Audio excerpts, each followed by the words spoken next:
What's up, my peeps? It's Cynthia, the fitness and wellness bully here. And if you recall, in the last video, I gave you my confession. Which is I got off track and I need to get it together. Now, I've been working on getting it together, but the strategies that normally work for me, if you recall, as I said, ain't working for me. So, first, we're going to talk about where I am right now with before pictures and numbers. We're going to talk numbers, meaning body fat percentage in inches. Okay.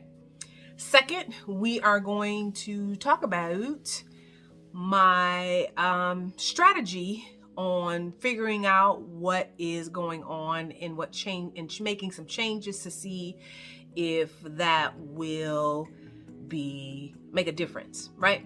So let's just rip the band-aid off and let's look at the before pictures, okay? Bam! There it is. There it is. Don't be fooled, dog boo.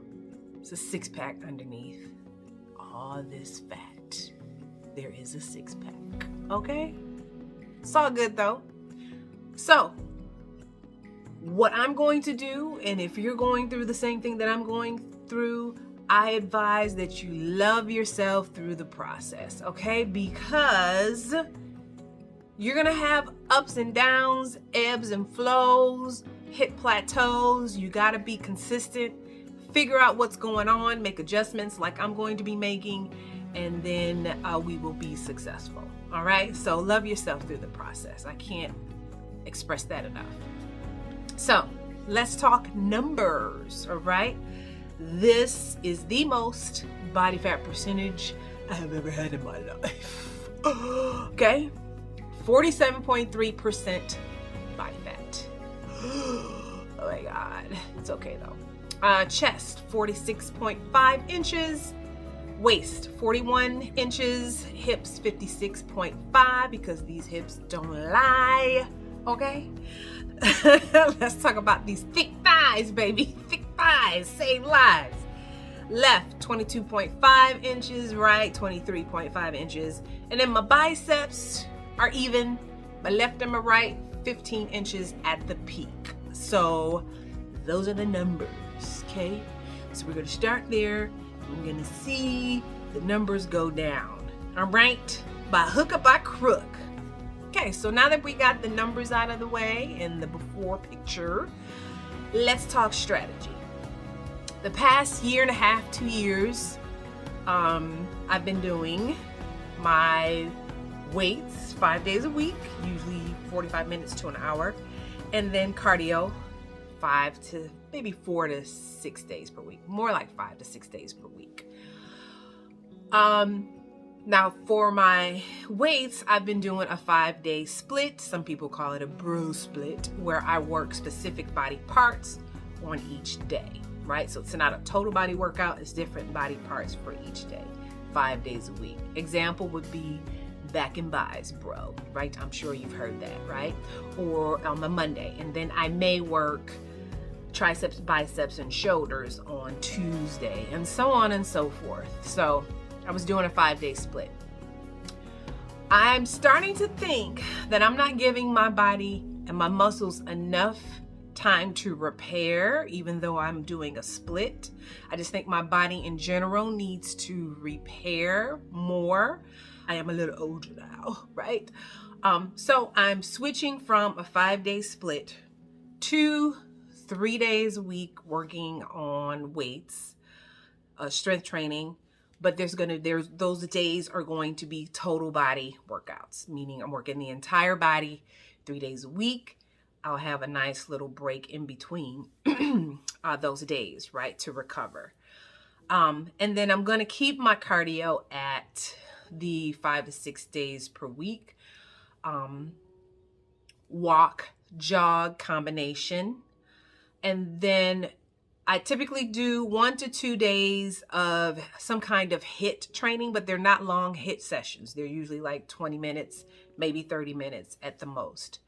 An example would be a 20-minute circuit of sprinting on the treadmill, meaning 20 seconds of running as fast as you can and 10 seconds of rest, and repeating that until 15, 20 minutes. Or I may do a traditional HIIT, would be, jumping jacks, 30 seconds, and then 15-second rest, and then doing burpees, that whole thing, right? You guys are familiar with HIIT. If not, Google it, all right? Improve my sleep, because sleep is so important. That's the second strategy. My sleep, I don't know what's going on. I'm going to try and go to bed a little earlier and turn off my electronics, a little earlier, so that I can try to improve my sleep. Thirdly is nutrition. So I've been playing around with my nutrition. I know my stuff, but I don't know everything. So I've been consulting a registered dietitian, and we've been playing around with my macronutrient percentages per day, grams per day. And what I mean by that is my protein, my fats, and my carbohydrates, and as well as calories, right? So we started out at like 2,100 calories per day based on some calculations. I think that's a bit much. And I say that because when you enter in your calories and all that stuff in apps such as MyFitnessPal, a lot of times we underestimate what it is we're putting in.